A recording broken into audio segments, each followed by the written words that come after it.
Is Bitcoin an environmental disaster? In 1914, to print the money they needed for war, the British, French and German governments all took their countries off the gold standard. What followed was one of the most deadly wars in history. 40 million people lost their lives. Another 20 to 100 million died from the Spanish flu that followed, believed to have originated in the trenches. The environmental damage from the war, the pollution, the waste, the destruction, are verging on unquantifiable. One consequence of the First World War was the Second. That war took 75 million lives, with greater and more wide-reaching environmental destruction. Nothing like the same level of destruction would have been possible with the discipline imposed by gold. Neither France, Britain or Germany had the gold to pay for the war to go on for the extent that it did. The war really would have been over by Christmas because the gold would have run out. Fiat money enabled World War I. From the Napoleonic War, when the UK abandoned gold, to the war in Vietnam, for which the US took itself off the gold standard in 1971 to print the money to pay for it, fiat money is a force for war. No other human activity causes as much environmental destruction as war. Nothing even comes close. As weaponry evolves its capability, so do the environmental consequences. A nuclear bomb causes considerably more damage than a sword. Nothing consumes fossil fuel like war, and the US military's fuel consumption keeps increasing. In World War II, the US Armed Forces used about 1 gallon of fuel per soldier every day. In Desert Storm, fuel usage was about 4 gallons. By 2007, with operations in Iraq and Afghanistan, usage was up to 16 gallons per soldier. Jet fuel is the biggest offender, accounting for 71% of military petroleum consumption. Fighter jets typically get around half a mile per gallon. Tanks are little better. The M1 Abrams, the main battle tank of the US Army, gets about 0.6 miles per gallon. An armoured division can use as much as 600,000 gallons of fuel a day.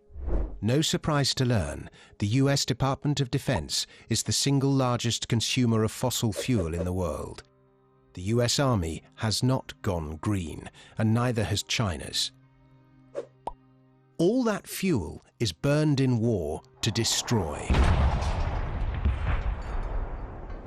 not to create. It's called the US Department of Defense. When was the last time the US was invaded? 1815 is the answer.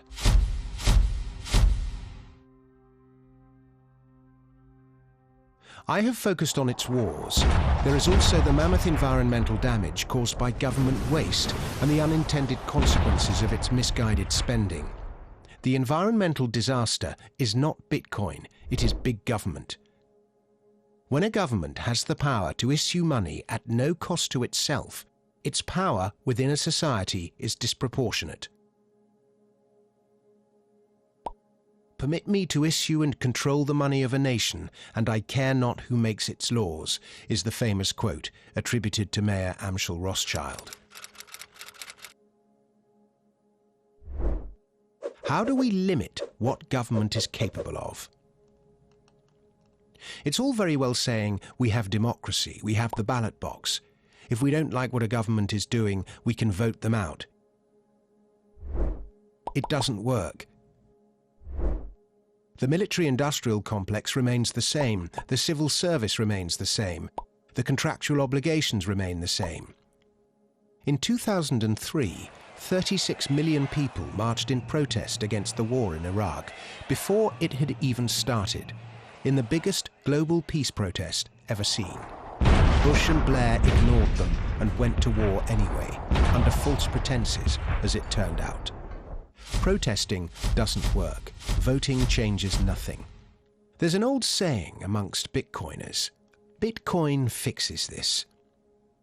Peter Thiel famously noted in 2008 that politics is not the way to achieve political change.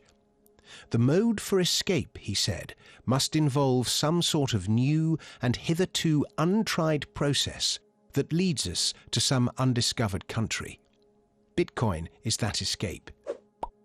In that same year, as governments turned to the digital printing presses to bail out a broken system, Bitcoin was first announced. A decentralized, transparent, open source, apolitical, voluntary, borderless system of money for the borderless medium that is the internet. Governments can't print or debase it. It is your mode of escape from fiat. The more that people use Bitcoin to store their wealth and to trade, the more the government monopoly of money is eroded. The more its power within a society is curtailed, and the more its capacity to cause harm through abuse of fiat is limited. Either Bitcoin will eventually replace fiat, or the competition it provides will enforce greater standards on it, thereby limiting government capacity to cause environmental harm. With tensions rising between the United States and China, and wars by proxy happening across the globe, and modern weaponry technology more destructive than ever, the potential for environmental catastrophe caused by government is greater than at any time ever in history. Let us embrace Bitcoin for the environmental disaster it has the capacity to avert.